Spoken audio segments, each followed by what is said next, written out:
João, agora vamos começar hoje o capítulo 9. João, capítulo 9.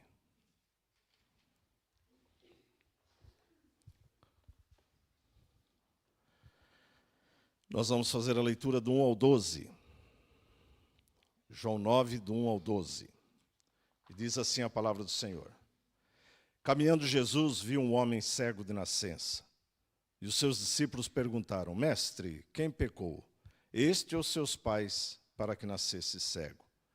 Respondeu Jesus: Nem ele pecou, nem seus pais, mas foi para que se manifestem nele as obras de Deus. É necessário que façamos a obra daquele que me enviou, enquanto é dia. A noite vem, quando ninguém pode trabalhar. Enquanto estou no mundo, sou a luz do mundo. Dito isto, cuspiu na terra e, tendo feito lodo com a saliva, aplicou aos olhos do cego, dizendo-lhe: Vai, lava-te no tanque de Siloé, que quer dizer enviado. Ele foi, lavou-se e voltou vendo. Então os vizinhos e os que dantes o conheciam de vista, como mendigo, perguntavam: Não é este o que estava sentado pedindo esmolas? Uns diziam: É ele. Outros: Não, mas se parece com ele. Ele mesmo, porém, dizia: Sou eu. Perguntaram-lhe, pois: Como te foram abertos os olhos? Respondeu ele: O homem chamado Jesus fez lodo, untou-me os olhos e disse: Vai e lava-te no tanque de Siloé. Então fui, lavei-me e estou vendo. Disseram-lhe, pois: Onde está ele? Respondeu: Não sei. Até aqui, vamos ter mais um momento de oração. Ó Senhor, nós te pedimos que agora o Senhor possa vir falar às nossas vidas e ao nosso coração, através da ministração da Tua palavra, Senhor. Que nada impeça, Senhor, ó Deus, de recebê-la. Em nome de Jesus. Amém. E graças a Deus. Então, os irmãos podem se sentar. Meus irmãos, nós terminamos a última quarta-feira dizendo que Jesus, após confrontar os religiosos e dizer que ele sempre existiu, saiu do templo quando alguns pegaram ali em pedras para o matar. Foi assim que nós terminamos na última quarta-feira, né?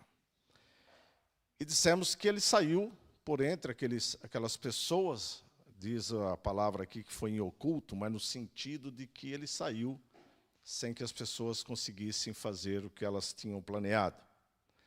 E diz então que ele caminhando, ou seja, saiu do templo e foi caminhando.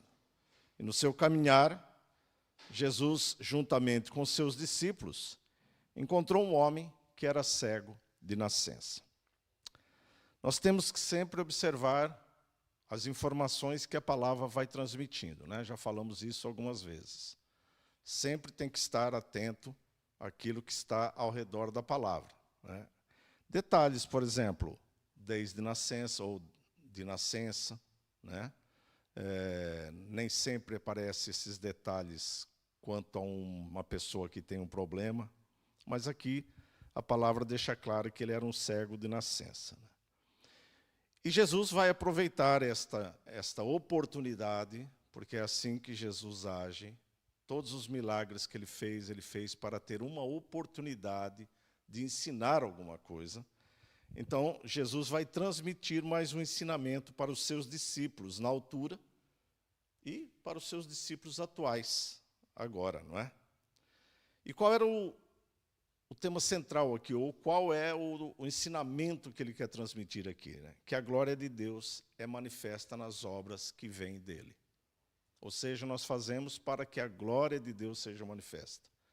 Tudo que fazemos é para que a glória de Deus seja manifesta. Ou seja, fazemos sempre para a glória de Deus. Tudo que fazemos é para a glória de Deus. E aqui nós já temos uma primeira lição aqui. Todo ser humano é cego espiritualmente desde o seu nascimento. Nós somos cegos espiritualmente desde que nascemos. Porque nós nascemos em pecado.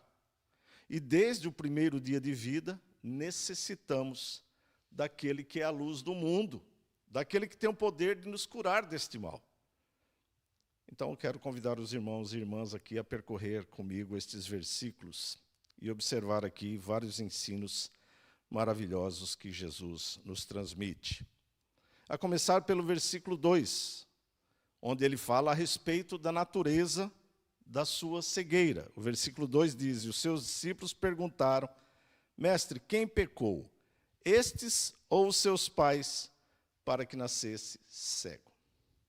Presumivelmente, este homem aqui e os seus pais, quando nós vamos lendo todo o texto, né, nós não fizemos isso, fomos só até o 12, mas eles eram conhecidos da comunidade, né, pois os discípulos usam a expressão, né, para que nascesse cego. Então, eles eram conhecidos, inclusive, de alguns dos discípulos. Ele sabia que desde que ele nasceu era cego. A informação que nós temos aqui é essa, né? Ou seja, desde sempre ele foi cego. E os discípulos, vendo aquele homem, que muito provavelmente estava a mendigar, é assim que nós vamos ver depois a expressão daqueles habitantes ali daquela comunidade, quando dizem assim, não é este aquele mendigo que ficava ali a mendigar? Ou seja, isso era a forma de sustento de alguém que tinha problemas físicos, era a mendicância. Nós vamos ver outros exemplos disso quando nós vemos as questões aqui de Jesus, né? Ou seja, né, eles fazem uma pergunta muito intrigante aqui para quem está a ver alguém com uma deficiência física. E a pergunta que eles fazem é assim: Mestre, quem pecou, estes ou seus pais, para que nascesse cego? Meus irmãos, é interessante essa expressão dos discípulos de Jesus, né? Você vai andando, encontra com alguém que tem um problema, uma dificuldade, uma enfermidade, e aí você está interessado não em ajudar a pessoa, mas está interessado em saber por que aquilo aconteceu, né? Ou seja, nós deixamos muitas vezes de ser misericordiosos para julgar ou questionar a respeito de alguém, né? Alguém que merece compaixão, né? Quando eu vejo uma pessoa cega de nascença, o que me vem à mente não é o porquê que ele é cego, mas o que me vem à mente é que aquela pessoa nunca teve a oportunidade de ver toda a beleza da criação de Deus. É isso que nós deveríamos sentir, né, dentro de nós, né? Aquela pessoa nunca teve a oportunidade de contemplar a criação de Deus. E muitas vezes nós que temos esta oportunidade deixamos passar ao lado, não é? Deixamos de contemplar isto, deixamos de ver toda a criação de Deus.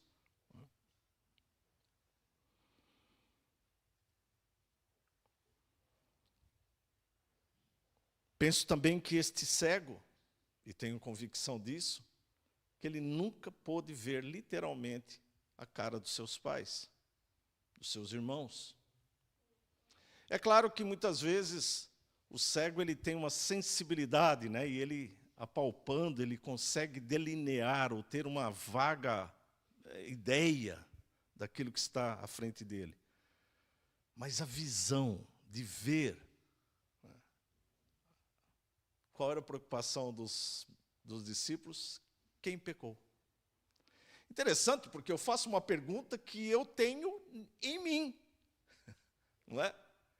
Eu pergunto, quem pecou, sendo que eu tenho o peso do pecado em mim? Mas eu pergunto pelo outro, quando muitas vezes deveríamos perguntar por nós mesmos. Assim, também é com outras condições humanas. Deixamos de demonstrar amor para entrarmos em discussões, nesse caso aqui, uma discussão teológica. E nós sabemos que muitas vezes pecados praticados geram consequência, nós sabemos disso. Mas determinar qual é o caso está além da capacidade humana. Nós sabemos. Hoje, pelas questões genéticas, nós sabemos que determinada enfermidade pode acarretar um problema nos filhos. Mas qual era a ideia que os discípulos de Jesus tinham a respeito disso? Nenhuma. Eles não tinham ideia nenhuma de questões genéticas, de questões de propagação de uma enfermidade. Assim, meus irmãos, como reconhecer-se pecador às vezes é difícil para alguns. Atribuir pecados a causas nos coloca na mesma posições dos amigos de Jó, não é? Lembram dos amigos de Jó?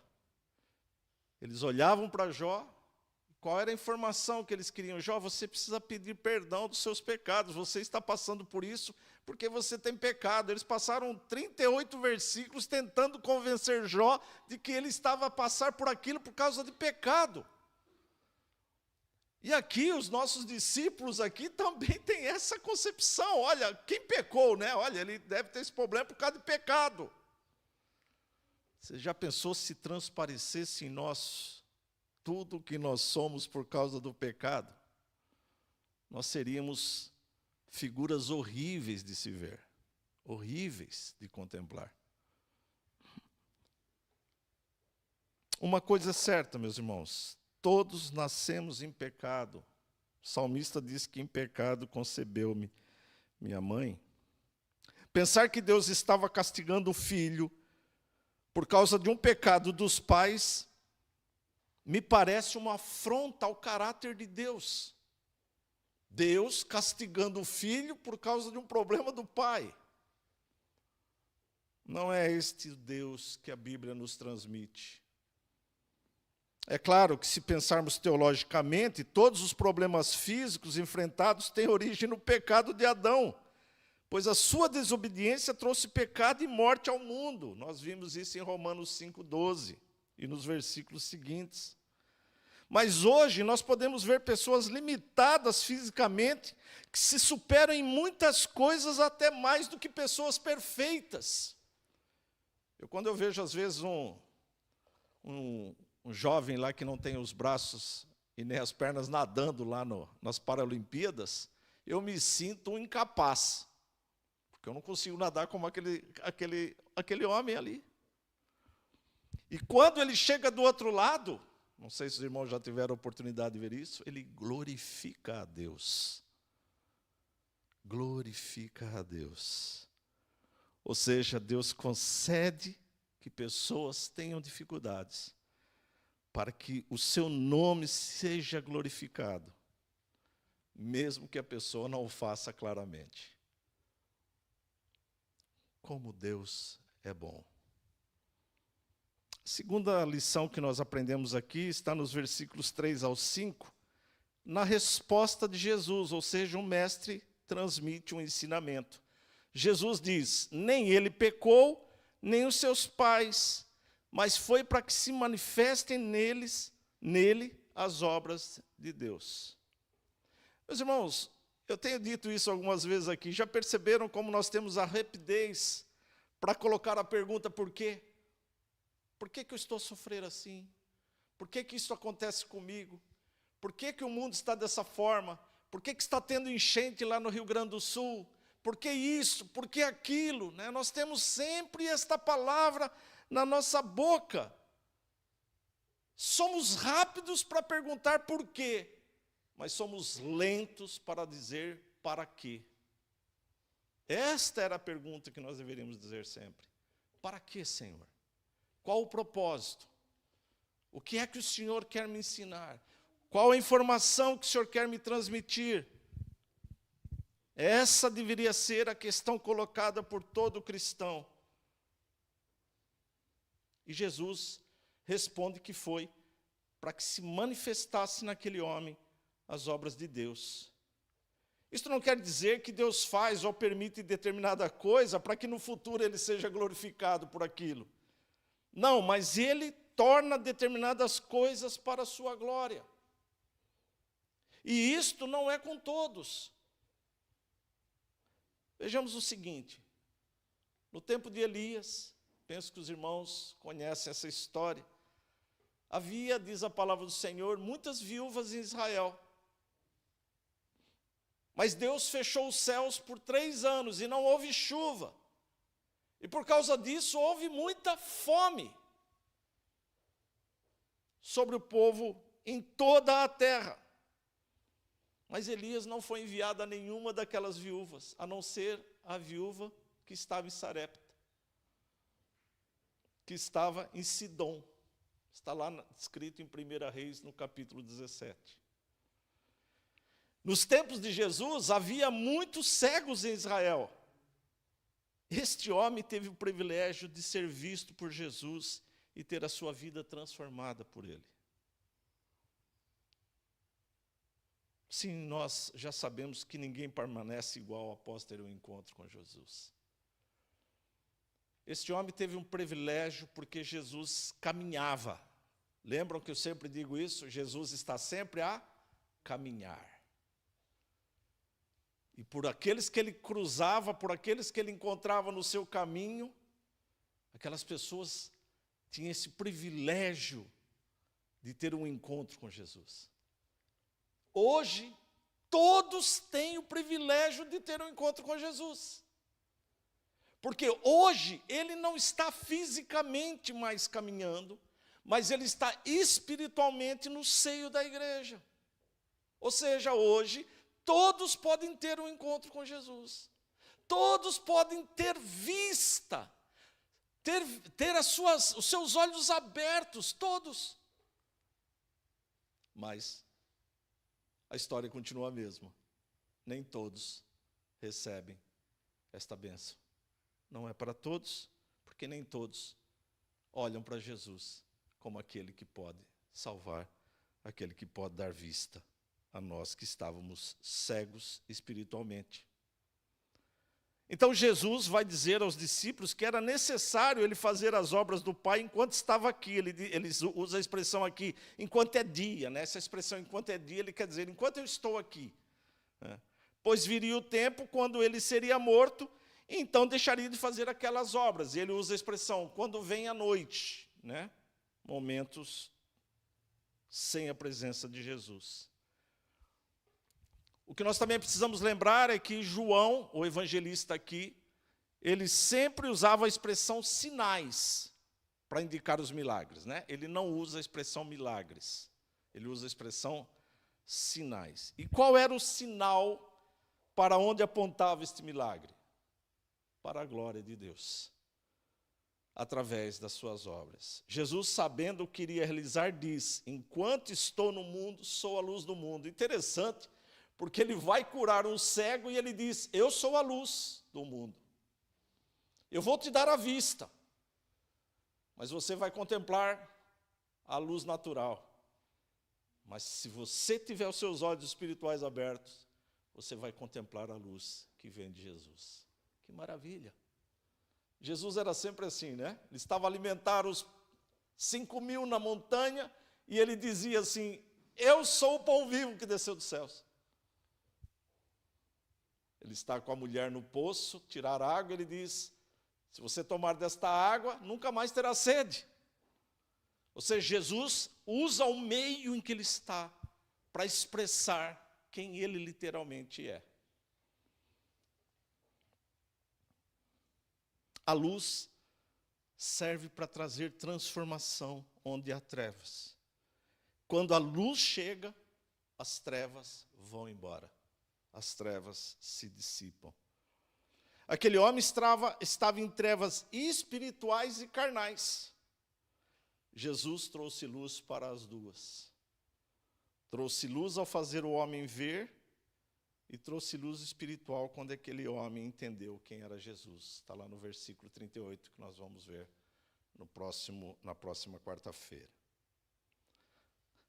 O terceiro ensinamento que Jesus passa aqui é que Jesus é o Todo-Poderoso. Versículos 6 e 7 diz assim, dito isto, cuspiu na terra e tendo feito lodo com a saliva, aplicou-o aos olhos de cego, dizendo-lhe, vai, lava-te no tanque de Siloé, que quer dizer enviado. Ele foi, lavou-se e voltou vendo. Meus irmãos, Jesus curou vários cegos, está relatado. E ele usou vários métodos. Nós sabemos bem que basta uma palavra para que a enfermidade deixe o ferido. Está lá em Mateus 8.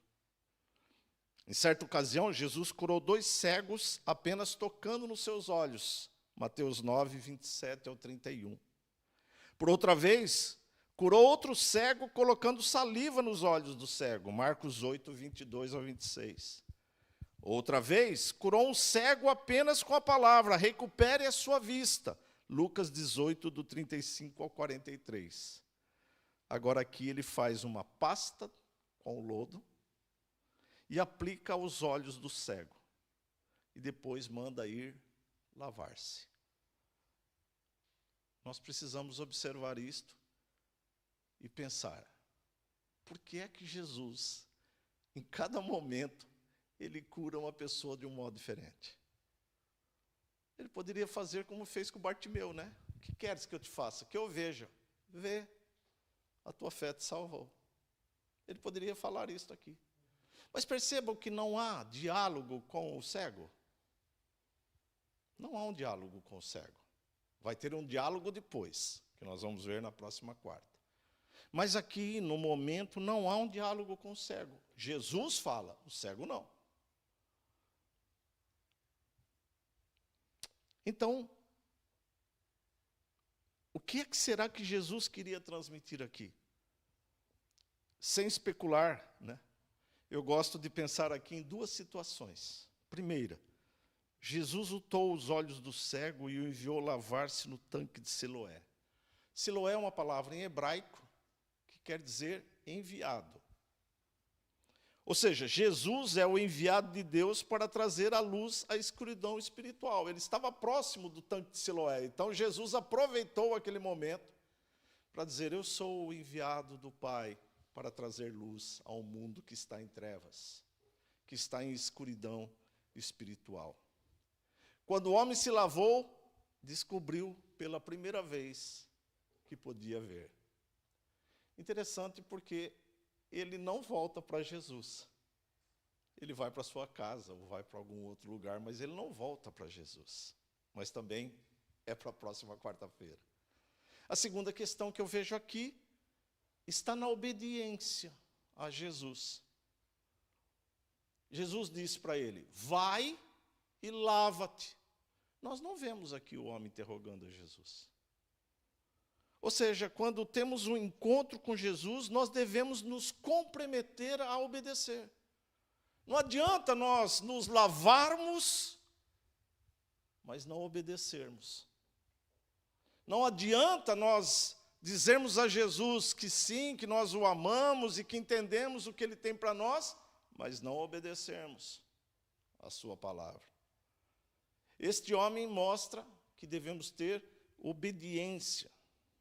Como eu disse, este homem em nenhum momento questionou o que é que ele estava a fazer ou o que é que estava a se passar. Você pode pensar que na ânsia de ver, ele fez o que fez, né? Nós podemos pensar assim: bom, ele era cego, qualquer coisa que mandasse fazer, ele ia fazer. Mas nós não podemos deixar de ver o que isso resultou. O contexto de toda a mensagem, que vai até o versículo 41, é que aquele homem foi transformado por esse encontro com Jesus. Aquele homem, quando teve um outro encontro com Jesus, ele disse: porque agora eu vejo a glória de Deus. Uma transformação. É isso que Jesus opera naqueles que o buscam. Aquele que foi enviado para fazer obras, estava fazendo obras, segundo aquele que o enviou. Versículo 4. A quarta questão, ou quarta lição que nós temos aqui, está no versículo 8 e 9. As pessoas não devem e não podem influenciar a nossa fé. Veja, o versículo 8 e 9 diz assim: então os vizinhos, os que dantes o conheciam de vista como mendigo, perguntavam: não é este o que estava sentado pedindo esmolas? Uns diziam: é ele. Outros diziam: não, mas se parece com ele. Mas ele mesmo, porém, dizia: sou eu. A cura deste homem criou um problema. muito parecido com o problema daquele homem no tanque de Betesda, que inclusive este milagre aqui também foi no sábado, assim como aquele homem no tanque do Betesda, no capítulo 5. Né? As pessoas tinham dúvidas se era o mesmo homem que conheciam e que anos vivia mendigando. Os líderes religiosos vão aparecer novamente, negando aceitar o milagre, principalmente porque, novamente, Jesus o havia feito no sábado. Os pais deste homem vão ser confrontados nos versículos seguintes. Enfim, uma série de coisas vão acontecer por causa deste milagre. Interessante, porque há alguns anos, alguém que se convertesse à fé evangélica era taxado de louco, ou que tinha sido enganado. Alguns religiosos impõem terror sobre os seus ex-membros quando se converte à fé evangélica. Outros religiosos impõem terror dizendo que, se não guardar um determinado mandamento, estão condenados. Estes faziam isso. Diziam que, se não fosse feito segundo o que Deus ensinava, não era de Deus. Como é que um homem que dizia ser de Deus curava no sábado? Não era possível. Jesus fazia questão de curar no sábado. Ou seja, tudo se repete. Milhares de anos, tudo se repete. Quando é envolvido a pessoa de Cristo, tudo se repete. Mas dito isto, vamos voltar então à questão aqui do texto, né? O homem seguiu a sua vida, voltou à sua casa, e os vizinhos que estavam acostumados a ver um homem andar cego e a mendigar não conseguem saber se realmente era a mesma pessoa. Vejam os conflitos aqui, né? Uns diziam, é ele. Outros diziam, não, mas parece com ele. Eu não sei muito bem o que é que difere tanto uma pessoa que antes estava cego de uma pessoa que agora não é cego. Porque, aparentemente, a diferença é que antes ele não via, agora ele via, mas, tecnicamente, o seu rosto, o seu corpo, era tudo igual, porque ele acabou de ser curado. Não deu nem tempo, talvez, dele ir até a casa dele, trocar de roupa, tomar um banho, ficar mais cheiroso, nada disso. Mas sabe o que eu percebo, meus irmãos? Até a nossa aparência muda quando temos um encontro com Jesus. Até a nossa aparência. Talvez uma alegria no rosto, que antes era só tristeza. Como é que você acha que aquele homem se sentia tantos anos ali mendigando? E agora, como é que ele devia estar, né? Sorriso de orelha a orelha. É assim. Pessoas, quando tem um encontro com Jesus, toda a angústia, toda a amargura, toda a depressão, toda a tristeza vai embora. Porque agora os meus olhos veem. Porque agora eu sei quem é. Antes, eu ouvia falar de Cristo. Antes, eu ouvia falar disso e daquilo, mas agora os meus olhos veem. É isso que Jó chega na conclusão do encontro dele com Deus. O encontro com Jesus muda as nossas vidas. Mas atenção, independente do que falem quem você é, o que importa é o que você pensa que é. Ele diz assim, sou eu. O homem diz, sou eu. O que importa é o que você sabe que é. Não importa o que os outros falem de você. Não importa se os outros acham que é loucura seguir a Cristo. O que importa é o que você é, ou o que você pensa. E esse homem diz, sou eu. Não se preocupe com o que podem dizer de você. Preocupe-se em seguir o seu caminho no caminho. Se você teve um encontro com Jesus, obedeça a sua voz, pois ele te conduzirá a caminhos claros. Podemos ter problemas, mas não podemos desistir. Jesus não desistiu daquilo que Deus o havia enviado. E a quinta e a última lição que nós temos aqui está no versículo 10 ao 12. Diz assim: perguntaram, pois, como te foram abertos os olhos? Respondeu ele: o homem chamado Jesus fez lodo, untou-me os olhos e disse: vai ao tanque de Siloé e lava-te. Então fui, lavei-me e estou vendo. Disseram, pois, onde está ele? Responderam, não sei. Que expressão bonita, né? Aqui. Um homem chamado Jesus. A pergunta é: quem é que te abriu os olhos? Um homem chamado Jesus. Interessante porque ele descreve exatamente como Jesus havia feito e como fora curado. Por que será que sempre temos perguntas do tipo porquê ou como, né? Novamente nós vemos aqui, não o porquê, mas como. Como os teus olhos foram abertos? Em vez de eu me alegrar por ver aquele que era cego, me alegrar por ele estar a ver, eu pergunto, como é que os teus olhos foram abertos? Que importância tem isto? Mas a importância estava na resposta. Um homem chamado Jesus.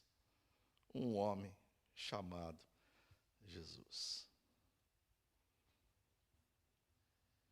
As pessoas então perguntam, onde está ele? E a resposta é, eu não sei. Em breve, nos versículos à frente, Jesus irá encontrá-lo e mudar literalmente a sua vida. E eu quero terminar aqui deixando uma pergunta aos que estão aqui, aos que estão a ver pela transmissão, aqueles que ainda vão ver. A pergunta é, para você, onde está Jesus? A mesma pergunta que eles fizeram aqui, eu repasso para cada um de vocês. Onde está Jesus? Eu espero que a resposta seja, ele habita no meu coração. Ele habita na minha vida. Eu o conheço. Mas se você não tiver essa convicção, a convicção é hoje. A convicção é agora. Jesus pode fazer a mudança na vida. Jesus pode transformar a angústia em alegria, a tristeza em alegria, a dor em bálsamo e refrigério. Jesus pode fazer isto para que você possa declarar: quem é Jesus? Jesus é o Salvador da minha vida. Ao longo dos próximos estudos, nas próximas quartas-feiras, nós vamos perceber que o maior milagre não foi os seus olhos terem sido abertos para o mundo, mas sim o seu coração ter sido aberto para Jesus. Confessar que Jesus é o Filho de Deus, nós vamos ver isto, custou-lhe tudo o que possuía, mas ele se dispôs a pagar o preço. É uma linda história. História com H, história de verdade, um acontecimento. O acontecimento que foi relatado pelo evangelista João para que nós olhássemos para ele e aprendêssemos deste acontecimento. Que Deus possa falar aos nossos corações, que Deus possa falar às nossas vidas, em nome de Jesus. Nós vamos ter um momento de oração. Vamos orar ao Senhor. Senhor, nós te agradecemos pelo culto que agora pudemos render ao Senhor, Pai. Nós te agradecemos, ó Pai, pela tua palavra. Te agradecemos, Senhor, ó Deus, por cada irmão, irmã, cada pessoa que nos visita nesta noite. Que o Senhor possa ter falado ao coração de cada um através da sua palavra. Abençoa também estes que estão nos seus lares. Abençoa, Senhor, estas famílias, ó Pai. Abençoa os lares, Senhor. Traz também, Senhor, ó Deus, esperança ao coração de todos, Senhor. Concede-lhes, ó Pai, uma noite de descanso, uma noite de paz, para a honra e glória do teu santo nome. Amém e graças a Deus.